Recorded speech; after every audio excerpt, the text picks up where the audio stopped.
পশ্চিমবঙ্গে শুভেন্দু অধিকারীকে মুখ্যমন্ত্রী হিসেবে বেছে নিল বিজেপি। দলটির বিজয়ী প্রার্থীদের সঙ্গে কেন্দ্রীয় স্বরাষ্ট্রমন্ত্রী অমিত শাহের বৈঠকের পরেই ঘোষণা হয় শুভেন্দুর নাম। শনিবার ব্রিগেডে প্যারেড গ্রাউন্ডে পশ্চিমবঙ্গ সরকারের নতুন মন্ত্রিসভার শপথ হতে পারে। এতে প্রধানমন্ত্রী নরেন্দ্র মোদীর অংশ নেয়ার কথা রয়েছে। বিস্তারিত আরাফাত ইসলামের প্রতিবেদনে। সব জল্পনার অবসান ঘটিয়ে শুভেন্দু অধিকারীকেই পশ্চিমবঙ্গ বিধানসভার পরিষদীয় দলনেতা হিসেবে বেছে নিলেন কেন্দ্রীয় স্বরাষ্ট্রমন্ত্রী অমিত শাহ। শুক্রবার বিজেপির 207 জন বিজয়ী প্রার্থীর সঙ্গে বৈঠক করে শাসক দলের পরিষদীয় দলনেতা হিসেবে শুভেন্দুই হচ্ছেন রাজ্যের পরবর্তী মুখ্যমন্ত্রী। শনিবার কলকাতার ব্রিগেড প্যারেড গ্রাউন্ডে নতুন সরকার শপথ নেবে। যে কোনো রাজ্যের নির্বাচনের পর বিধানসভার পরিষদীয় দলনেতা বাছাইয়ের সময় কেন্দ্রীয় পর্যবেক্ষকদের সেই রাজ্যে পাঠান বিজেপির কেন্দ্রীয় নেতৃত্ব।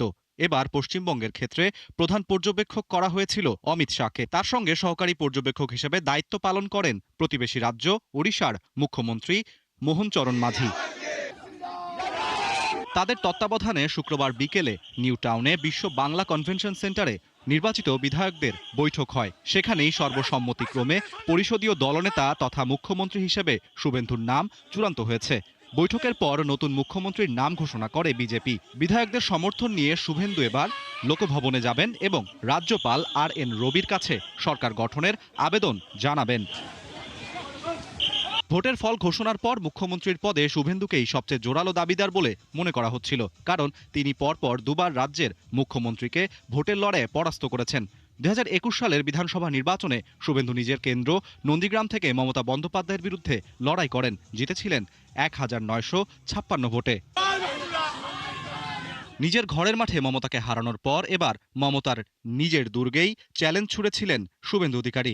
নন্দীগ্রাম এবং ভবানীপুর দুটি কেন্দ্র থেকে তিনি ভোটে লড়াই করেন মমতার সাথে, যেখানে জয় পেয়েছেন দুই কেন্দ্র থেকেই। আরাফাত ইসলাম, 71।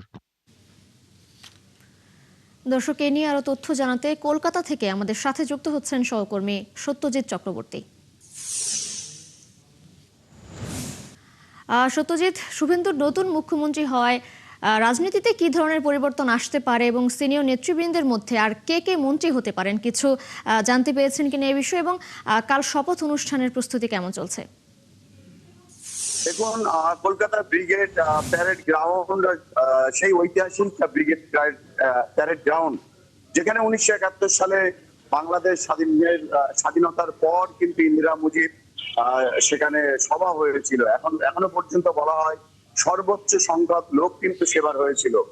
আর সেই মাঠেই শুভেন্দু অধিকারী বাংলার পরবর্তী মুখ্যমন্ত্রী হবেন। উপমুখ্যমন্ত্রী করা হয়েছে দুজন, যার ভিতরে একজন মহিলা অগ্নিমিত্রা পাল আর অপরজন হচ্ছেন দিলীপ ঘোষ। দেখুন, এই শুভেন্দু অধিকারী যে মুখ্যমন্ত্রী হবেন সেটা কিন্তু সবাই অনুমান করতে পেরেছিলেন, কারণ তিনি দুবার মুখ্যমন্ত্রী মমতা বন্দ্যোপাধ্যায় প্রাক্তন তাকে কিন্তু হারিয়েছিলেন এবং ভবানীপুরে এসে হারিয়ে দিলেন, যেটা বাংলার ইতিহাসে কিন্তু একটা নজিরবিহীন ঘটনা, যে কোনো এক মুখ্যমন্ত্রীকে দুবার হারানো। তো স্বাভাবিকভাবেই মুখ্যমন্ত্রী হওয়ার দৌড়ে ছিলেন কিন্তু এগিয়ে শুভেন্দু অধিকারী, এবং অন্যান্য মন্ত্রী সভা আর কি কারা কারা মন্ত্রী হবে সেই তালিকা ইতিমধ্যেই প্রকাশ হয়েছে। আরো একটি গুরুত্বপূর্ণ, অমিত শাহ যখন এই বিশ্ব বাংলা কনভেনশনে বৈঠক করেন, সেখানে ভারত এবং বাংলাদেশ সীমান্ত বিষয়টি কিন্তু এই আলোচনায় উঠে আসে।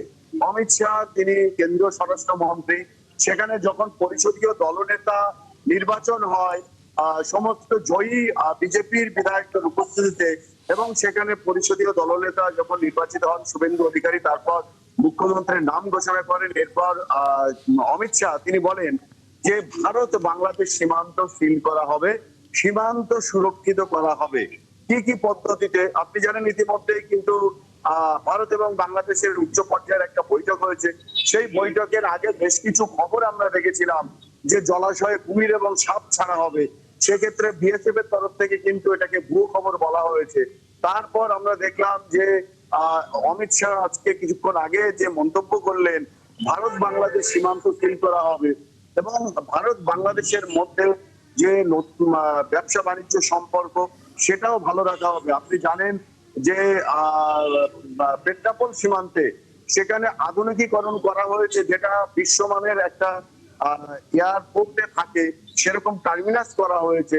সেই সমস্ত বিষয়গুলো কিন্তু কি ভাবে বাংলাদেশ এবং ভারতের সাথে সম্পর্ক দৃঢ় করা হবে আর কোন কোন ক্ষেত্রে সুরক্ষিত করা হবে, গোটা বিষয়টা অমিত শাহ সেটা কিন্তু বুঝিয়ে দেন, বলে দেন। কারণ এই উত্তর 24 পরগনা, দক্ষিণ দিনাজপুর, উত্তর দিনাজপুর, দক্ষিণ 24 পরগনা, মালদা, মুর্শিদাবাদ, এই সমস্ত যে জেলাগুলো আছে যার সাথে বাংলাদেশের সাথে ভারতের সীমান্ত ভাগ হয়, সেই সমস্ত জায়গার যারা বিধায়ক ছিলেন তাদের পরিষ্কার কিন্তু অমিত শাহ এই পরিষদীয় নেতা নির্বাচন বৈঠকে বুঝিয়ে দেন যে সত্যজিৎ,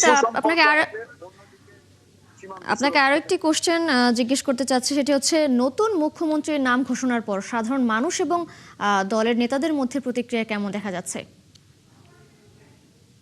পশ্চিমবঙ্গের যে অবস্থা সেখানে কিন্তু এই নিয়ে একটা দ্বিধা বিভক্ত আছে। কারণ এই যেভাবে চড়া মেজাজের এই শুভেন্দু অধিকারী একটা অংশে, মহিলাদের একটা অংশে কিন্তু চাইছিলেন না, অপর একটি অংশ তারা বলছেন যে না, এই বাংলার যা পরিস্থিতি তা সামলাতে গেলে কিন্তু অবশ্যই শুভেন্দু অধিকারীর মতো এরকম একজন চড়া মেজাজের লাগবে।